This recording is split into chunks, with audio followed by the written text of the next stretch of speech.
കൃഷ്ണായ വാസുദേവായ ഹരയേ പരമാത്മനെ പ്രണതക്ലേശനാശായ ഗോവിന്ദായ നമോ നമഃ. സർവമംഗളമംഗല്യേ ശിവേ സർവാർത്ഥസാധികേ ശരണ്യേ ത്രയംബകേ ഗൗരി നാരായണി നമോസ്തുതേ. ശ്രീ ദുർഗായേ നമഃ. നമ്മൾ ആ സ്തുതി തന്നെ കണ്ടിന്യൂ ചെയ്യാം. അപ്പോൾ പിന്നെ അങ്ങാണം എല്ലാം അങ്ങാണെന്ന് പറയുകയാണല്ലോ ഇപ്പോൾ കഴിഞ്ഞതിൽ ചെയ്തത് അല്ലേ. 59 നമ്മൾ എല്ലാം ഭഗവതി തന്നെയാണെന്ന് പറയുകയാണല്ലോ. അപ്പോൾ അത് തന്നെയാണ് കണ്ടിന്യൂ ചെയ്യണം കേട്ടോ. 59 പറഞ്ഞു മഹാവിദ്യയാണ്, മഹാമായയാണ്, മഹാമേധയാണ്, മഹാസ്മൃതിയാണ് അല്ലേ, മഹാമോഹമാണ്, എല്ലാം ഭഗവതി തന്നെയാണ്, മഹാദേവിയാണ്, മഹേശ്വരിയാണെന്ന് പറഞ്ഞു. ഇനിയിപ്പോൾ നമ്മൾ 60 ഇതല്ലേ 60 അതെ 60 വായിക്കാം.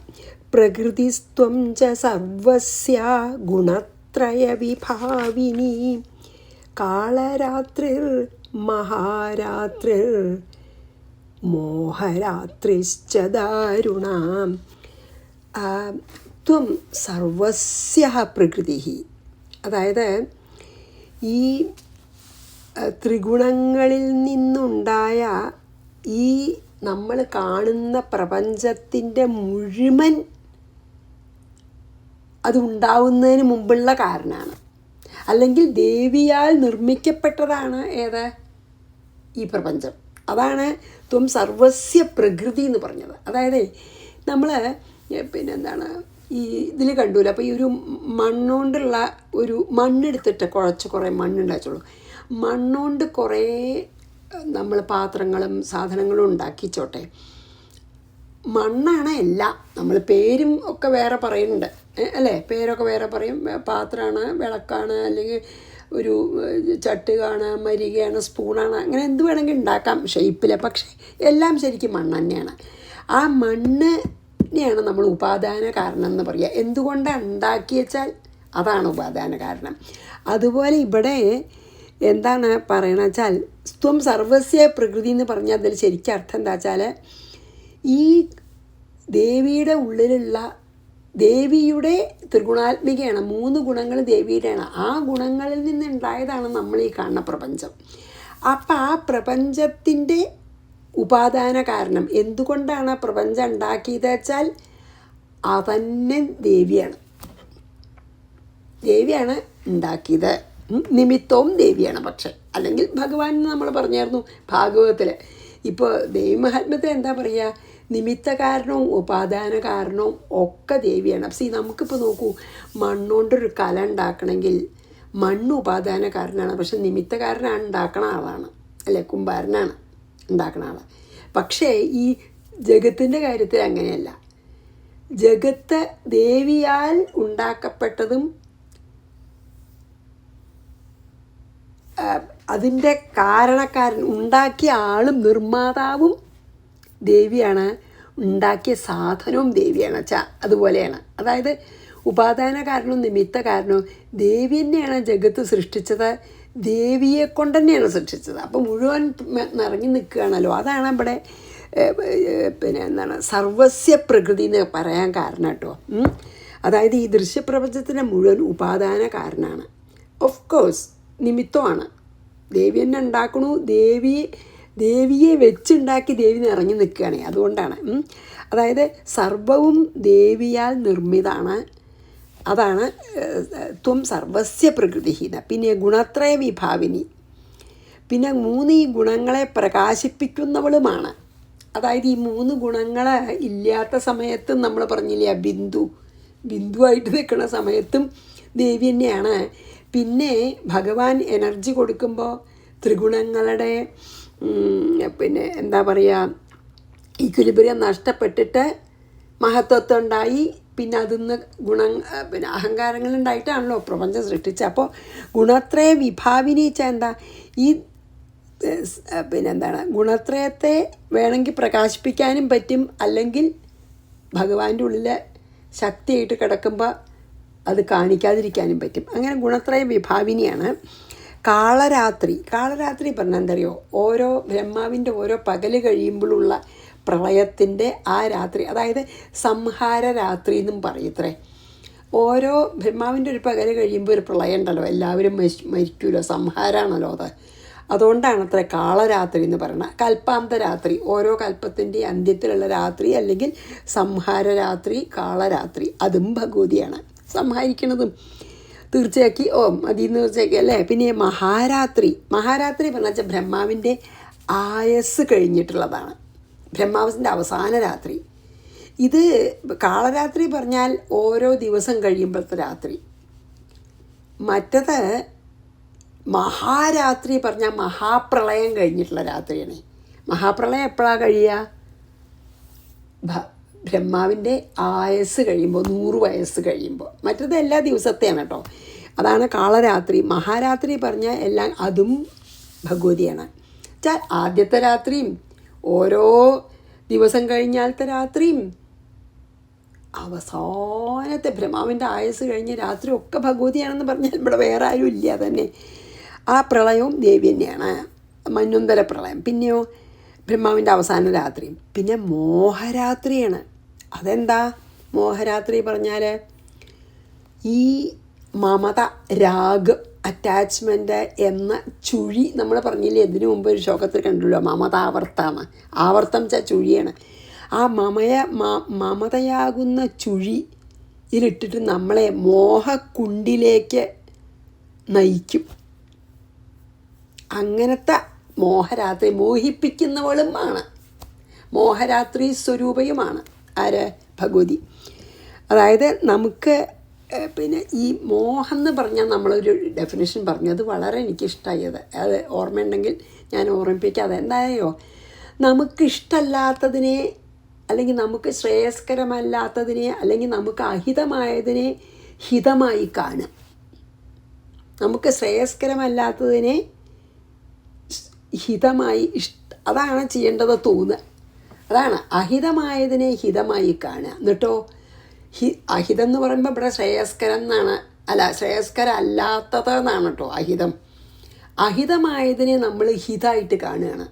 ശരിക്ക് അത് ശ്രേയസ്സിന് എതിരാണ്, അഹിതമാണ് ശരിക്ക്. അതായത് ശ്രേയസ്കരമായതിനെ നമ്മൾ അതെനിക്ക് വേണ്ട എന്ന് തോന്നുകയാണ്. അതാണ് അഹിതമായതിനെ അരുതാത്ത ചെയ്യാന്നർത്ഥം.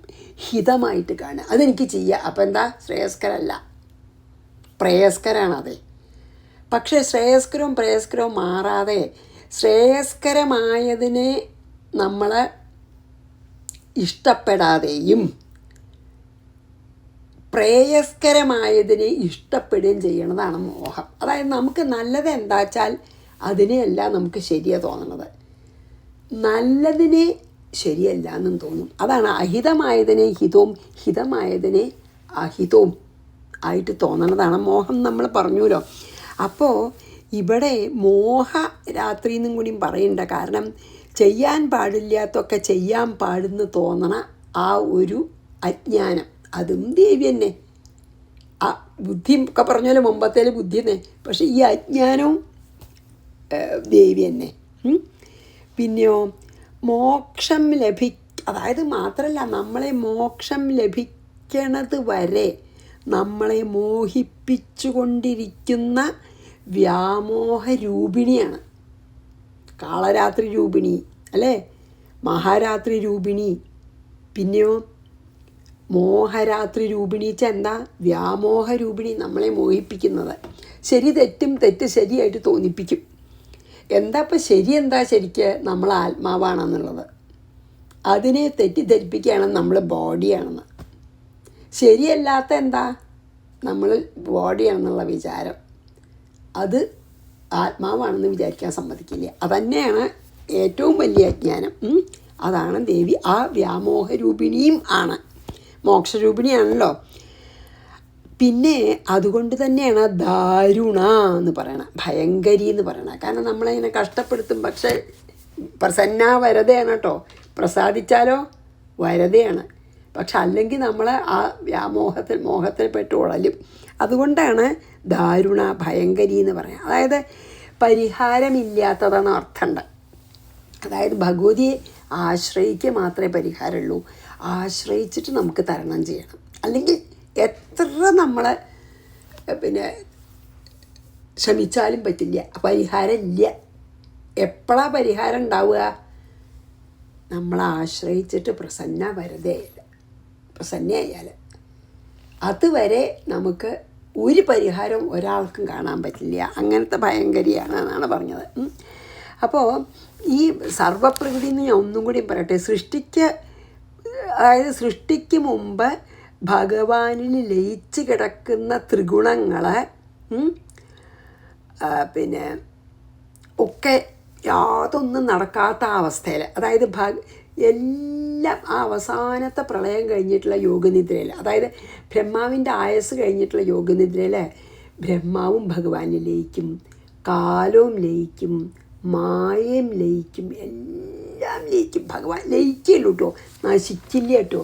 തിരിച്ചാദ്യം ക്രിസ്റ്റലൈസ് ചെയ്ത് വരുന്ന പോലെ വരണം ആദ്യം. അതുകൊണ്ട് ലയിക്കുക എന്ന് തന്നെ പറയാൻ പാടുള്ളൂ. ഡിസൊല്യൂഷൻ എന്നാണ് പറയുക, ഡിസ്ട്രക്ഷൻ അല്ല. അപ്പോൾ ഈ പിന്നെ ബ്രഹ്മാവിൻ്റെ ആയസ് കഴിഞ്ഞ ആ മഹാപ്രളയത്തിലെല്ലാം ഭഗവാനിൽ ലയിക്കും. അങ്ങനെയുള്ള അവസ്ഥയാണ് ശരിക്ക് സർവപ്രകൃതി പറയണത്. മൂലപ്രകൃതി എന്നൊക്കെ പറയും. വേറെ തലത്തിലേക്ക് മൂലപ്രകൃതി എന്ന് ഞാൻ വായിച്ചിട്ടുണ്ട്. അതായത് സൃഷ്ടിക്ക് മുമ്പ് ഭഗവാനിൽ ലയിച്ച് കിടക്കുന്ന സമയത്ത് ത്രിഗുണങ്ങളൊക്കെ ഈക്വലിബ്രിയത്തിലാണ്. അങ്ങനെയുള്ള അവസ്ഥയിലുള്ള മായയാണ് സർവപ്രകൃതി പറയുന്നത് കേട്ടോ. പിന്നെ ഭഗവാൻ ഈക്ഷണം ചെയ്തിട്ട് നോക്കിയിട്ട് എനർജി കൊടുക്കുമ്പോൾ ഈ ഗുണങ്ങളൊക്കെ ഈക്വിലിബ്രിയം നഷ്ടപ്പെട്ട് അതിൽ മാറി നിന്ന് മഹത്വത്വം ആവുമെന്ന് നമ്മൾ കണ്ടുവല്ലോ. പിന്നെയാണ് ജഗത്തിനെ സൃഷ്ടിക്കുന്നത്. ഈ സത്വഗുണം ജ്ഞാനത്തിനെയാണ് കാണിക്കണത്. രജോ ഗുണം അതായത് സദ്ഗുണങ്ങളൊക്കെയാണ് സത്വ ഗുണം, നമുക്കറിയാലോ. അതെ, രജോ ഗുണം രാഗം, പിന്നെ രാഗം കൊണ്ട് ദുഃഖം ഉണ്ടാവും. അപ്പോൾ സത്വഗുണം നമ്മൾ പിന്നെ എന്താണ് ഈ നല്ല ഗുണങ്ങളെയാണ് ജ്ഞാനത്തിന് തന്നെ കാണിക്കണം. അപ്പോൾ ദുഃഖമില്ല. അപ്പോൾ നല്ല സത്വഗുണപ്രധാനികൾക്ക് ദുഃഖം കുറയും. കാരണം അവർക്കെല്ലാം ആക്സെപ്റ്റ് ചെയ്യാൻ പറ്റി ജ്ഞാനമുണ്ട്. ഇതൊന്നും ശരിക്ക് കുറേശ്ശെങ്കിലും വിചാരിക്കാൻ പറ്റും സത്വഗുണപ്രധാനികൾക്ക് ഇതൊന്നും പിന്നെ എന്താണ് അനശ്വരമല്ലാന്നേ. അപ്പോൾ അവർക്ക് ദുഃഖത്തിനും കുറവുണ്ടാവും. മറ്റ് രജോ ഗുണം എന്താ അറിയുമോ, രാഗം ഉണ്ടാക്കും. രാഗം വെച്ചാൽ അറ്റാച്ച്മെൻറ്റ് ഉണ്ടായി. അപ്പോൾ പ്രതീക്ഷകളാണ്, ദുഃഖമായി. ഇപ്പോൾ രജോ ഗുണം രാഗത്തിനെയും ദുഃഖത്തിനെയും കൊടുക്കണം. തമോ ഗുണോ ആത്മാവിനെ കംപ്ലീറ്റ്ലി മറച്ച് മോഹിപ്പിക്കുക. തമസ് അതായത് പ്യുവർ അജ്ഞാനാണ് തമോ ഗുണം. അതാണ് അസുരന്മാർക്കൊക്കെ അതാണ് തമോ ഗുണം. അതാണ് അസുരന്മാർക്ക് രജോ ഗുണം ഉണ്ട് കേട്ടോ, അവർക്ക് അറ്റാച്ച്മെൻറ്റും അതും ഉണ്ട്. പക്ഷേ മുഴുവൻ തമോ ഗുണം ആർക്കുമില്ല. പക്ഷേ ആത്മാവിനെ മറയ്ക്കണ ആ മോഹത്തിനെയാണ് നമ്മൾ തമോ ഗുണം എന്ന് പറയുക. അപ്പം നിദ്രയൊക്കെ നമ്മൾ തമോ ഗുണമായിട്ട് പറയാൻ തന്നെ കാരണം അതാണ്, ഉറക്കത്തിനെ. കാരണം ഉറങ്ങണ സമയത്ത് നമുക്ക് ഒന്നും അറിയില്ലല്ലോ. അതുകൊണ്ടാണ് മടി നിദ്ര ഒക്കെ തമോ ഗുണത്തിൻ്റെ ആയിട്ട് പറയുമല്ലോ. നിദ്രയും ഉറക്കം, എന്തൊന്നുമില്ലാത്ത ഉറക്കവും മടിയൊക്കെ അതാണെന്ന് പറയുമ്പോൾ ഉറക്കം പറയാൻ കാരണം അതാണ്. കംപ്ലീറ്റ്ലി നമ്മൾ ആത്മാവിനെ മറഞ്ഞ് നമ്മളെവിടെയാണെന്നോ എന്താണെന്നോ ഒന്നും അറിയില്ലല്ലോ.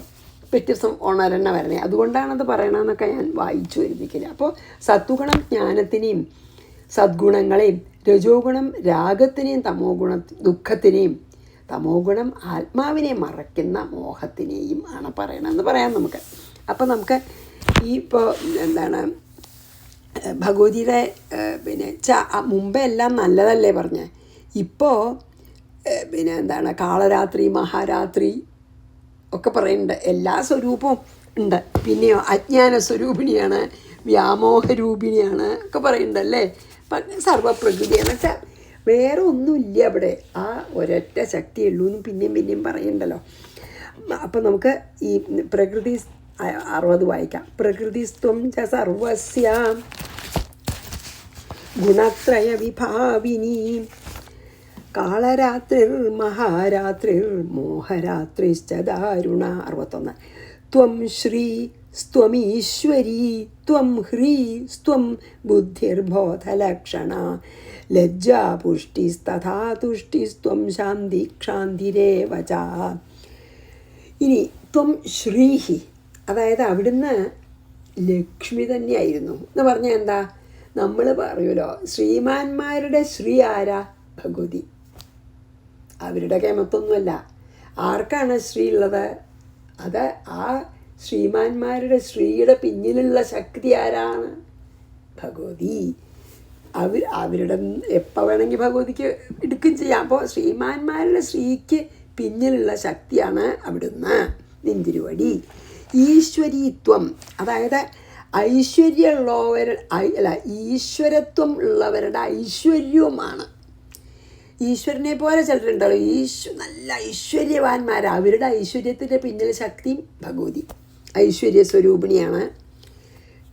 പിന്നെ എന്താണ്? ശ്രീ സ്വരൂപിണിയാണ്. പിന്നെ ത്വം ഹ്രീഹി. ഹ്രീ എന്നുള്ളതിന് ലജ്ജ എന്നർത്ഥം പറയാം. പക്ഷെ എന്താ പറയുക, ലജ്ജ 2 തരമുണ്ട്. ഒരു ലജ്ജ എന്താ വെച്ചാൽ അധർമ്മം ചെയ്യാനുള്ള ഭയം, അധർമ്മം ചെയ്യാനുള്ള ലജ്ജ, അതിനെയാണ് ഹ്രീ എന്ന് പറയാം. അധർമ്മം ചെയ്യാൻ ഇഷ്ടമല്ല, എത്ര ആവശ്യമുണ്ടെങ്കിലും അധർമ്മം ചെയ്യില്ല, അവനവൻ്റെ ജീവൻ പോയാലും കൂടി.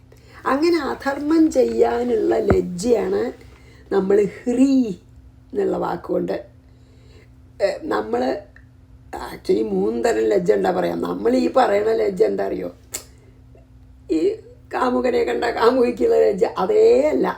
ആ അർത്ഥം തന്നെ നമ്മളെ ഈ പുരാണങ്ങളിൽ ലജ്ജയ്ക്കില്ല. നമ്മൾ തെറ്റായി പറയുകയാണ് ആ ലജ്ജ എന്നുള്ളത്. പക്ഷേ വേറെ 2 അർത്ഥമുണ്ട്. ഒന്ന്, ഹ്രീ എന്നുള്ളതിനും ലജ്ജ എന്ന് പറയാം. എന്താ വെച്ചാൽ എന്തിനുള്ള ലജ്ജയാണ്? അധർമ്മം ചെയ്യാനുള്ള ലജ്ജ എന്ന് പറഞ്ഞാൽ എന്താ? അധർമ്മം ചെയ്യാൻ പാടില്ല എന്ന് നല്ല വിശ്വാസം, എന്നിട്ടത് ചെയ്യാണ്ടിരിക്കുക. അതാണ് ഹ്രീ എന്ന് പറഞ്ഞത്. പിന്നെ വെറും ലജ്ജ എന്നത് ഉപയോഗിക്കുന്നുണ്ട്. അതിൻ്റെ അർത്ഥം ഇനി വരുന്നുണ്ടത്. അതിൻ്റെ അർത്ഥം എന്താ അറിയോ? വെറും ലജ്ജ എന്നുള്ളതിൻ്റെ അർത്ഥം എവിടെ ഇപ്പോൾ അത് നോക്കട്ടെ, ഒന്നും കൂടി വരുന്നുണ്ട്. സ്വം സ്ത്രീത്വ ബുദ്ധി ലജ്ജ എന്ന് 3ാമത്തെ വരിയിലുണ്ടല്ലോ. അപ്പം ആദ്യത്തെ ഹ്രീം എന്നുള്ള ലജ്ജ എന്താ? അധർമ്മം അനുഷ്ഠിക്കാനുള്ള, അധർമ്മം ചെയ്യാനുള്ള ഭയമെന്നോ മടിയെന്നോ ഒക്കെ പറയാം. അപ്പം അധർമ്മ ഭയസ്വരൂപിണി എന്ന് പറയാം ആ ലജ്ജയ്ക്ക്. ഹ്രീ എന്നുള്ളതിൻ്റെ അർത്ഥം, നമ്മൾ ഹ്രീം എന്നുള്ള ബീജാക്ഷരമൊക്കെ ഉപയോഗിക്കുമല്ലോ. ഹ്രീം എന്നുള്ളതിൻ്റെ അർത്ഥം അതാണ്, അധർമ്മ ഭയസ്വരൂപിണി, അധർമ്മം ചെയ്യാൻ ഇഷ്ടമല്ലാത്ത ആളാണ്. പിന്നെയോ 3ാമത്തെ വരിയിൽ ഞാൻ ബുദ്ധിബോധ ലക്ഷണ പറഞ്ഞിട്ടില്ല, പക്ഷേ ഇപ്പോൾ തന്നെ ലജ്ജ പറയാമെന്ന് വിചാരിച്ചിട്ടാണ്. അപ്പോൾ കമ്പയർ ചെയ്യാൻ ഈ 3ാമത്തെ വരിയിലുള്ള ലജ്ജ ഉണ്ടല്ലോ, അത് വ്യത്യാസമുണ്ട്. അതെന്താ വെച്ചാൽ നമ്മൾ അകർത്തവ്യത്തിൽ നിന്ന് പിന്മാറുക, അതാണ്. അതായത് ലോകാപവാദം ഭയന്നിട്ട് മറ്റത് കുറച്ച് വ്യത്യാസമുണ്ട്. അധർമ്മം ചെയ്യാൻ വയ്യ എന്ന് വിചാരിച്ചിട്ട് മാറി നിൽക്കുന്നതാണ് ഹ്രീം എന്ന് പറഞ്ഞുല്ലോ. ഇത് 2ാമത് പറഞ്ഞ ലജ്ജ ലോകാപവാദം ഭയന്നിട്ട് ചെയ്യാൻ പാടില്ലാത്ത ചെയ്യാണ്ടിരിക്കുക. അപ്പം മുഴുവൻ ആ സ്വഭാവശുദ്ധി കൊണ്ടല്ല, വല്ലതും പറഞ്ഞാലോ എന്നുള്ള ഭയം കൊണ്ട് ചെയ്യാണ്ടിരിക്കുന്നതാണ് ഈ 2ാമത്തെ ലജ്ജ. മറ്റത് ശരിക്കും ആ സ്വഭാവ ഗുണമാണ്. ഏത്? അധർമ്മം ചെയ്യാനുള്ള ഭയം, അധർമ്മം ചെയ്യില്ല എന്നുള്ള ആ ഒരു ലജ്ജയാണ് ശരിക്ക് മോർ പോസിറ്റീവ്. ഇത് നല്ലത് തന്നെയാണ്. എന്താ വെച്ചാൽ ലോകാപവാദം ഭയന്നിട്ടെങ്കിലും ചെയ്യാണ്ടിരിക്കുമല്ലോ. പക്ഷേ ഈ 2ാമത്തെ ലജ്ജ ലോകാപവാദം ഭയന്നിട്ടാണ് ചെയ്യാതിരിക്കണം അരുതാത്തേ. മറ്റത് അരുതാത്ത് ചെയ്യാൻ പാടില്ല എന്നുള്ള ബോധം കൊണ്ടാണ്. ഹ്രീം അതാണ്. ഹ്രീം എന്ന് പറഞ്ഞാൽ അധർമ്മം ചെയ്യാൻ പാടില്ല എന്ന് അത്ര കൺവിക്ഷൻ ഉണ്ട്, ബോധമുണ്ട്. അപ്പോൾ അത് മോർ പോസിറ്റീവാണ്. ഇത് ലജ്ജ എന്ന് പറയുമ്പോൾ ലോകാപവാദം ഭയന്നിട്ട് ചെയ്യാതിരിക്കണതാണ്, എന്നാലും ചെയ്യാതിരിക്കണ്ടല്ലോ. അപ്പോൾ ഇറ്റ് ഈസ് ഓൾസോ പോസിറ്റീവ്. പക്ഷേ അത്ര ഒരു കൺവിക്ഷൻ കൊണ്ടല്ല, ലോകാപവാദം ഭയന്നിട്ടാണ്. അതാണ് ഞാൻ മനസ്സിലാക്കിയത്. ഇവിടെ ഞാൻ വേറെ ഭാഗവത്തിൽ അത് വന്നുപോയി, അപ്പോൾ അത് എനിക്കിപ്പോൾ ഓർമ്മയുണ്ട്. ഇനി അപ്പോൾ ലജ്ജയും നമ്മളെ കണ്ടുവിടും. ഞാൻ അതിന് മുമ്പേ അധർമ്മഭയസ്വരൂപിണി എന്ന് പറഞ്ഞുവല്ലോ. പിന്നെ ബോധലക്ഷണ ബുദ്ധി, അതായത് അതിനെ നമ്മൾ ഗീതയിൽ നിശ്ചയാത്മിക ബുദ്ധി എന്ന് പറയണത് തന്നെയാണ്. അതായത് തത്വം ഗ്രഹിക്കാനുള്ള ബുദ്ധിയുള്ളവരുടെ ആ ബുദ്ധിസ്വരൂപിണി, നിശ്ചയാത്മിക ബുദ്ധിസ്വരൂപിണിയാണ് ബോധലക്ഷണ ബുദ്ധി പറഞ്ഞാൽ. എന്ത് വായിച്ചാലും അതിലത്തെ തത്വം ഗ്രഹിക്കാനുള്ള ബുദ്ധി ആർക്കാണുള്ളത്? അതിൻ്റെ പിന്നിലത്തെ ശക്തിയും ഭഗവതിയാണ്. ഒന്നും നമ്മുടെ അല്ല, ശ്രീമാന്മാരുടെ ശ്രീ നമ്മുടെ അല്ല. ഈ ഈശ്വരന്മാരെ പോലെ ഐശ്വര്യമുള്ളവരുടെ ഐശ്വര്യം നമ്മുടെ അല്ല. ഈ നിശ്ചയാത്മിക ബുദ്ധിയുള്ളവരുടെ ബുദ്ധിക്ക് പിന്നിലെ ശക്തിയും നമ്മളല്ല. ഒക്കെ ദേവി തന്നെയാണെന്ന് പറയണം. ദേവി തരണതാണത്. ആ ബുദ്ധി നമുക്കുണ്ടാവണതല്ല. നമ്മുടെ അതിൻ്റെ കഴിവിൻ്റെ പിന്നിലുള്ള ശക്തി ദേവിയാണ്, എന്തിൻ്റെ ആണെങ്കിലും അല്ലേ. പിന്നെയോ ലജ്ജ പറഞ്ഞൂലോ ഞാനിപ്പോൾ, യോഗാപവാദ ഭയസ്വരൂപിണി നമുക്ക് വേണമെങ്കിൽ പറയാം. പിന്നെയോ പിന്നെ പിന്നെ പുഷ്ടി പറഞ്ഞാൽ തികവ്, നല്ല തികഞ്ഞ സമ്പൽ സമൃദ്ധി, അതിൻ്റെ പിന്നിലും ദേവി. തുഷ്ടി പറഞ്ഞാൽ എന്താ? ശാന്തി, സന്തോഷം, അതിൻ്റെ പിന്നിലും തുഷ്ടി, ശാന്തി, ക്ഷാന്തിയേവ. അതായത് തുഷ്ടി പറഞ്ഞു വെച്ചാൽ സന്തോഷം നല്ല കേട്ടോ, സന്തോഷം ഉണ്ട് അതിൽ. പക്ഷേ ഉള്ളതിലുള്ള തൃപ്തി, അവനവന് കിട്ടണതിൽ ഉണ്ട്, അവനവന് എന്താ ഉള്ളത് വെച്ചാൽ അതിൽ തൃപ്തി, അതാണ് തുഷ്ടി. ശരിക്കും ഉള്ളതിലുള്ള തൃപ്തിയാണ്. ശരിക്കും നമ്മൾ തൃപ്തി എന്ന് പറഞ്ഞാൽ തന്നെ അതാണ്, ഉള്ളതിലുള്ള തൃപ്തിയാണ്. തൃപ്തി വേണമെങ്കിൽ ഉള്ളതിൽ സന്തോഷം ഉണ്ടെങ്കിലല്ലേ തൃപ്തി എന്ന് പറയാൻ പറ്റുള്ളൂ. പിന്നെ മോഹം ഉണ്ടെങ്കിൽ അതൃപ്തി ആയില്ലോ അല്ലേ. തൃപ്തി എന്നുള്ള വാക്കന്നെ പറയുന്നുണ്ട് അവനവന് എന്താ ഉള്ളത് വെച്ചാൽ അതിൽ സന്തോഷമുള്ളതാണ്. അപ്പോൾ തുഷ്ടി പറഞ്ഞാൽ അവനവനുള്ളതിലുള്ള തൃപ്തി, സന്തോഷം. ശാന്തി പറഞ്ഞാൽ എന്താ നമ്മൾ പറയണ? പീസ്. അതായത് ശരിക്കും ശാന്തി എപ്പോഴാണ് ഉണ്ടാവുക അറിയോ? ഇന്ദ്രിയങ്ങൾ നമുക്ക് അധീനമാണെങ്കിൽ, അതായത് ഇന്ദ്രിയങ്ങൾക്ക് നമ്മൾ അധീനമാവരുത്. ഇന്ദ്രിയങ്ങളെ പിന്നാലെ പോവും, ഒരു ശാന്തി ഉണ്ടാവില്ല. ഇന്ദ്രിയങ്ങൾ നമ്മൾക്ക് അധീനമായിട്ടുള്ള അവസ്ഥയിലാണ് അത്രേ ശാന്തം. ഇന്ദ്രിയം എന്ന് പറഞ്ഞാൽ മനസ്സും കൂടി ഉണ്ട് കേട്ടോ അതിൽ. ആ 5 ജ്ഞാനേന്ദ്രിയം മാത്രമല്ല, മനസ്സും ഉണ്ട് പറയുന്നുണ്ട്. അതായത് ഈ അഷ്ടാംഗയോഗം ചെയ്യുമ്പോൾ പതഞ്ജലി യോഗസൂത്രത്തിൽ അത് നല്ലോണം പറയണ്ടേ, ഈ ചിത്തവൃത്തി നിരോധം കൊണ്ടേ ശാന്തി ഉണ്ടാവുള്ളൂ പറയണ്ട. അപ്പം അതിൽ മനസ്സും കൂടിയും പെടണ്ടേ. മനസ്സിലല്ലേ ഈ നമുക്ക് സങ്കല്പ വികല്പങ്ങൾ വന്നുകൊണ്ടേ ഇരിക്കണം. അപ്പം ഇവിടെ ഈ പിന്നെ ശാന്തി എന്ന് പറഞ്ഞു വെച്ചാൽ ആ ശാന്തി ഉണ്ടാവണത് എപ്പോഴാണെന്നും കൂടി നമ്മൾ മനസ്സിലാക്കിയാൽ ആ ശാന്തി സ്വരൂപിണിയാണ്. നമുക്ക് ആ ശാന്തി നൽകുന്നുണ്ടല്ലോ, അതിൻ്റെ പിന്നിലുള്ള ആ ശക്തി, അതായത് നമുക്ക് ഇന്ദ്രിയങ്ങളെ കീഴടക്കാൻ സാധിച്ച് ശാന്തി തോന്നുന്നുണ്ടെങ്കിൽ ആ ഇന്ദ്രിയങ്ങളെ കീഴടക്കുന്ന അവസ്ഥയ്ക്ക് പിന്നിലുള്ള ശക്തിയാണ്. അതുകൊണ്ടാണ് ശാന്തി സ്വരൂപിണിയാണ്. ഇന്ദ്രിയങ്ങൾ നമ്മുടെ അധീനമായാൽ, മനസ്സടക്കം ഇന്ദ്രിയങ്ങൾ നമ്മളെ അധീനമായാൽ പിന്നെ ശാന്തായി. അപ്പോൾ നമ്മൾ ഈ ഇന്ദ്രിയങ്ങളുടെ പിന്നാലെയും മനസ്സിൻ്റെ സങ്കല്പ വികല്പങ്ങൾ നിൽക്കും, ഇന്ദ്രിയങ്ങളുടെ പിന്നാലെ പോവില്ല ഉറപ്പ് അല്ലേ. ഇന്ദ്രിയങ്ങളുടെ പിന്നാലെ പോവാതിരുന്നാൽ തന്നെ മനസ്സ് നമുക്ക് അധീനമായി. മനസ്സിൻ്റെ പണി തന്നെ അതാണ്, ഈ 5 ഇന്ദ്രിയങ്ങളിലെ പിന്നാലെ പോവുക, പുറത്തൊക്കെ, അകത്തൊക്കെ അല്ല കേട്ടോ. മനസ്സിന് എന്തുകൊണ്ടാണ് നമുക്ക് അശാന്തി ഉണ്ടാവണം വെച്ചാൽ ഈ 5 ഇന്ദ്രിയങ്ങളെ ഉപയോഗിച്ച് നമ്മൾ ഇങ്ങനെ പുറത്തേക്ക് പോവുകയാണ്, ഔട്ട്.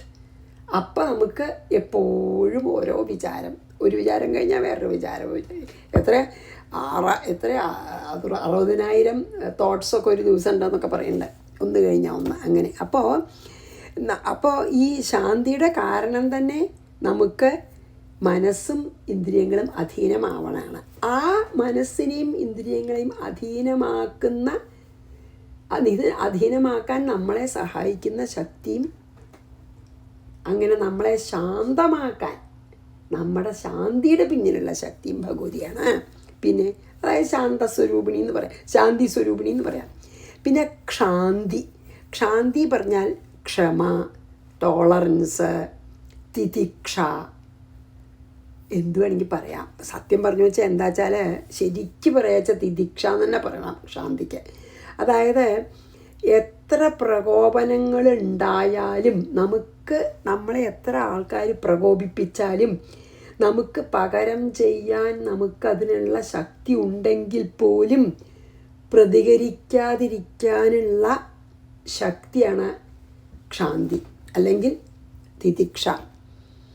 അല്ലെങ്കിൽ അപ്പോൾ ഭഗവതി എന്ത് പറയാം? ക്ഷമാസ്വരൂപിണിന്നോ തിതിക്ഷാസ്വരൂപിണിന്നോ ഒക്കെ പറയാം. കാരണം നമ്മളെ ഒരാൾ പ്രകോപിപ്പിച്ചാൽ പോലും നമ്മളെ പ്രതികരിക്കാതിരിക്കാനുള്ള ആ ശക്തി ഒരാളിൽ കണ്ടാൽ തീർച്ചയാക്കാം അതിൻ്റെ പിന്നിലുള്ള ശക്തി ദേവി കൊടുത്തു തന്നെയാണെന്ന്, അങ്ങനെയാണ് എല്ലാറ്റിൻ്റെയും പിന്നിലുള്ള ശക്തിയാണെന്ന് പറയണം. അപ്പോൾ ക്ഷമാസ്വരൂപിണിയാണ്. അപ്പോൾ എത്ര എല്ലാ സ്വരൂപിണിയാണ് അല്ലേ? ശ്രീ സ്വരൂപിണി, ഐശ്വര്യ സ്വരൂപിണി, ഹ്രീ സ്വരൂപിണി, അതായത് എന്താ നമ്മൾ പറഞ്ഞല്ലോ അധർമ്മഭയരൂപിണി, പിന്നെ നിശ്ചയാത്മിക ബുദ്ധിസ്വരൂപിണി, പിന്നെ ലോകാപവാദ ഭയരൂപിണി, പിന്നെയോ ഉള്ളതിൽ തൃപ്തി അല്ല, പിന്നെ എന്താണ് പുഷ്ടി പറഞ്ഞു, അതായത് സമ്പൽ സമൃദ്ധി സ്വരൂപിണിയാണ്. തുഷ്ടി, അതായത് ഉള്ളതിലുള്ള തൃപ്തി സ്വരൂപിണിയാണ്. ശാന്തി, ഇന്ദ്രിയങ്ങൾ അധീനമായിട്ടുണ്ടാവുന്ന ആ അവസ്ഥയുടെ പിന്നിലുള്ള സ്വരൂപിണി അല്ലേ, ശാന്തി സ്വരൂപിണി. പിന്നെ ക്ഷാന്തി, അതായത് പ്രകോപനം ഉണ്ടായാലും പ്രകോപിക്കാതിരിക്കാൻ അല്ലെങ്കിൽ പ്രതികരിക്കാതെയുള്ള ശക്തി, ആ ക്ഷാന്തി സ്വരൂപിണിയും എല്ലാം ഭഗവതിയാണ് എന്നാണ് ഇതിൽ പറഞ്ഞത് കേട്ടോ. ഇതൊക്കെ എന്താ അറിയോ, വാക്കുകൾക്ക് എന്തൊരർത്ഥമാണ്. അപ്പോൾ നമ്മളിങ്ങനെ വായിച്ചു പോകുമ്പോൾ പോലെയല്ല. അപ്പോൾ നമുക്ക് എല്ലാം ദേവിയാണെന്നാണ് പറഞ്ഞത്. അപ്പോൾ നമുക്ക് അഹങ്കരിക്കാനായിട്ട് ഈ ലോകത്തിൽ അതാണപ്പോൾ നമുക്കിതിന്ന് നമുക്ക് പഠിക്കാനുള്ളത് എന്താ ചോദിച്ചു വെച്ചാൽ, ഇതൊക്കെ പറയുമ്പോൾ എന്താ നമുക്ക് എല്ലാം ദേവിയാണെന്ന് പറഞ്ഞു തന്നത് എന്തുകൊണ്ടാച്ചോ, നമുക്ക് എന്ത് കഴിവുണ്ടെങ്കിലും അഹങ്കരിക്കാനുള്ള യാതൊരു വകയുമില്ല. അത് മുഴുവൻ ആ ദേവിയുടെ പ്രഭാവമാണ്. അതാണ് പറഞ്ഞത്. അപ്പം ഞാനിത് വായിച്ച് നിർത്താം. ത്വം ശ്രീസ്ത്വം ഈശ്വരീ ത്വം ഹ്രീസ്ത്വം ബുദ്ധിർബോധലക്ഷണാം ലജ്ജാപുഷ്ടിസ്തഥാ തുഷ്ടിസ്ത്വം ശാന്തിക്ഷാന്തിരേവ ച. സ്തുതിയാണല്ലോ അത്. അപ്പോൾ സ്തുതിക്കുകയാണ്, ഇത് മുഴുവൻ ദേവി തന്നെയാണ്, ഇവിടെ ദേവി അല്ലാതെ യാതൊന്നുമില്ല എന്നിങ്ങനെ പറഞ്ഞു സ്തുതിക്കുകയാണ് ബ്രഹ്മാവ്. അപ്പം ഞാൻ ഇവിടെ നിർത്താം. ശ്രീകൃഷ്ണാർപ്പണമസ്തു. സർവത്ര ഗോവിന്ദ നാമ സങ്കീർത്തനം. ഗോവിന്ദ ഗോവിന്ദ. ഗുരുവായൂരപ്പ. ശ്രീ ദുർഗായൈ നമഃ.